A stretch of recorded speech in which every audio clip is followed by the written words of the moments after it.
I am Jacqueline Mugo, President of the International Organization of Employers, and it is my distinct privilege to welcome you to this special conversation with someone who has been instrumental in shaping the voice of employers on the global stage. Today, I'm sitting down with Renate Hornung-Draus as she prepares to retire after her remarkable career representing employers' interests at the highest level of international labor relations.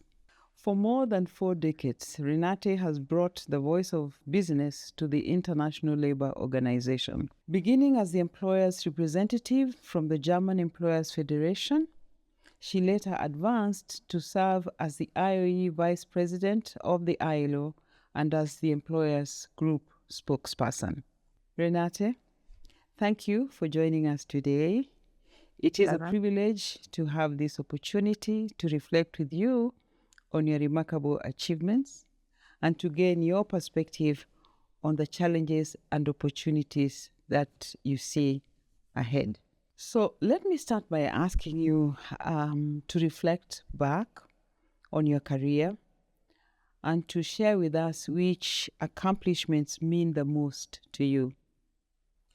Well, thank you, Jackie, and a pleasure talking to you. I have been working for Employers Organization and for the German Employers Confederation for 4 decades now.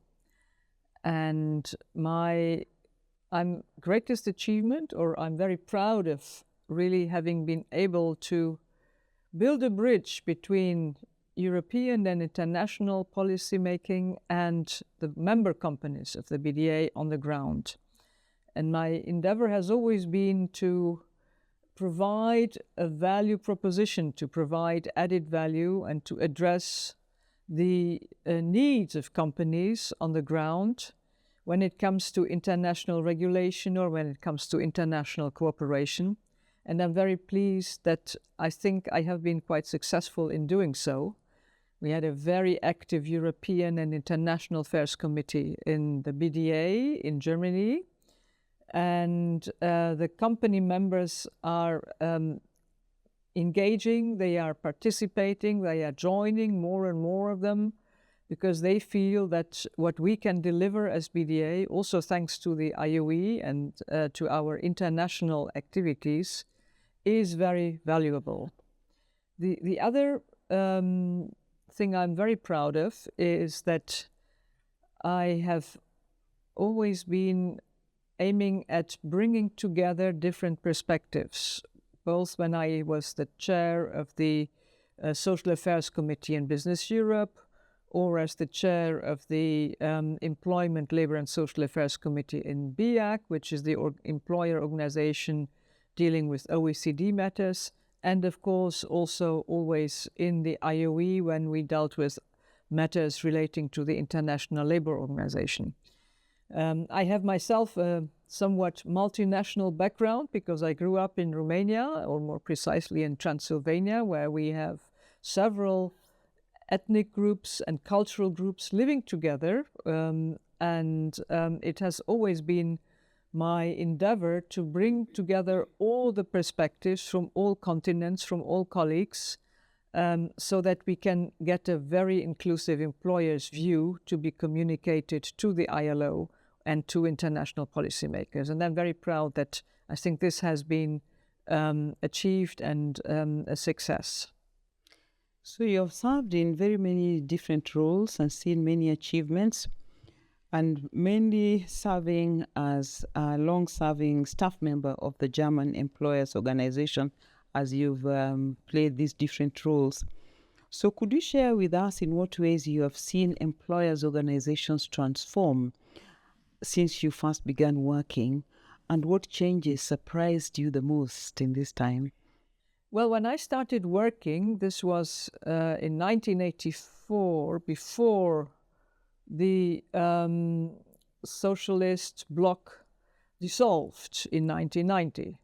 And I have to say, in the German employers' federations, we had a very peaceful time, a stable time in those years, because everything was focused on industrial relations and on collective bargaining and on labor law, social protection systems.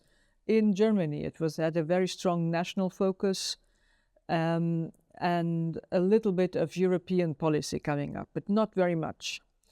Things changed very radically since 1990 when globalization set in, and also the European Union made big steps towards further integration also in the social field. And these developments have put a huge pressure on employer organizations because they had to move out of their comfort zone. Companies were under pressure from global competition and they had to adapt to global competition. So the international work and the European level work in the single market, which was developed and completed in the early 1990s, became much more important than was the case before. So I see this shift in the importance of European and international work for the employers on the ground, and also that global companies started to question the usefulness of national organizations. So we had to start developing new reasons and new value propositions to our members, and this has kept us busy up until today. Thank you, Renate. So the changes and challenges and transformation that employers' organizations have gone through in your time, which you have shared with us, have also impacted the ILO, which itself has gone through some evolution. How today do you feel about the tripartite structure and the social dialogue? How has this changed during the 4 decades of your involvement with the ILO? What we can see is that in the ILO generally, we have moved from a discourse which was largely dominated by Western and European countries to a much more inclusive discourse. The countries from all regions are playing a much more active role, from Africa, from Asia, from Latin America. And this is, of course, also changing the thrust of the policy work the ILO is doing. And in this context, it is all the more important that with the tripartism and the existence and the involvement of employer organizations and also of trade unions, the ILO has a sense of realism. It is rooted in the real economy actors. And just like you and I, we come from our own capitals and we come from our national organizations to Geneva to discuss matters of global importance, but we bring the experiences and the perspectives of our national employers. And this has given a lot of added value and realism to the work of the ILO. So I think that is really the importance of tripartism. And I wish the other UN organizations could see an example there and involve employers more than they do now. Thank you, Renate. So many more employers' organizations are engaging at the ILO. And you could perhaps share with us also why you think it is important for employers to engage at the ILO, and also share with us a story about any negotiation that tested your resolve or that brought you particular satisfaction in the time that you've served. Well, the ILO has been in danger of becoming a club of labor lawyers, producing international regulations and rules which would become binding on member states and in the end also on companies. And nobody would reflect about the need to actually implement these rules, because labor lawyers tend to have a very abstract approach to what they're doing. So our task, and I think we have been very successful in this one, was to say, wait a minute, without employers, there is no employment. Without employment and employers, there is nobody who can implement any social rights or labor protection rights. So you have to listen to employers, that's the first point. And the second point is you have to promote sustainable enterprises. in the entire world, because sustainable enterprises are at the basis of employment creation, and their sustainability and productivity is the basis for decent work. And my involvement in this was very much when I was the spokesperson for the International Labour Conference employers in the centenary year 2019 for the centenary declaration. And with very long discussions and deliberations, we succeeded in getting this very practical approach into the centenary declaration to guide the ILO policymaking in the next century, focusing also on the real needs on the ground beyond simply legislating. So the Centenary Declaration remains a landmark instrument to guide ILO constituents on the ground. And you've also highlighted the importance of coming up with instruments that can be implemented and not just being legalistic. So as you near the end of your term, someone else is going to sit in this position. And from your unique perspective, what challenges do you see emerging that you believe will keep the person who's going to play the role that you played so well awake at night? Well, I think we are witnessing very important changes in the architecture of global politics, of international politics. And these changes, of course, also impact the work the ILO is doing and the work the International Employers Organization is doing. I would say in the IOE, in the International Employers Organization, we are actually ahead of the ILO because our structure is already fully inclusive. We don't have any privileged seats for certain countries of chief industrial importance, as the governments do in the ILO governing body.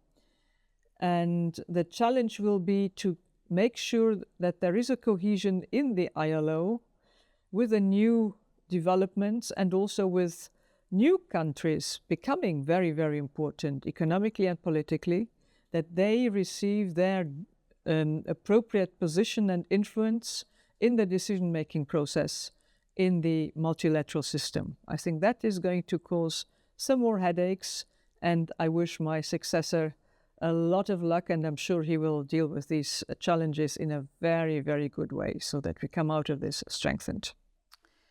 Thank you, Renate. And as we come to the end of our conversation, I'd like you to give you a chance to give us your reflections, what you'd like to share with us as the membership of the IOE, as your final word. Thank you, Jackie. Well, I think it's 3 points. The first one is to really be inclusive, to involve all colleagues from all regions and from all countries, whether large or small. The second one is to really stay connected with the membership, to see what matters, what is the value proposition we can offer to our member companies. And here we have 2 different types of work. The one is to help companies become sustainable on the ground with technical assistance, with capacity building also for employer organizations. And the other one is to make sure that the global regulation, which continues to be developed in the ILO, is really implementable. It's really pragmatic so that it is conducive and it is not counteracting the development of sustainable enterprise and, of course, of decent employment. Renate, it's been a pleasure talking to you and to really hear your perspective based on the very elaborate, illustrious, and excellent work you've done on behalf of employers. You've emphasized the need for employers' organizations to remain inclusive, to stay connected, and also to look at the sustainability of enterprises. From employers, we want to thank you from the bottom of our hearts for the work that you've done and to wish you every success in the years ahead. Thank you. Thank you very much, Jackie.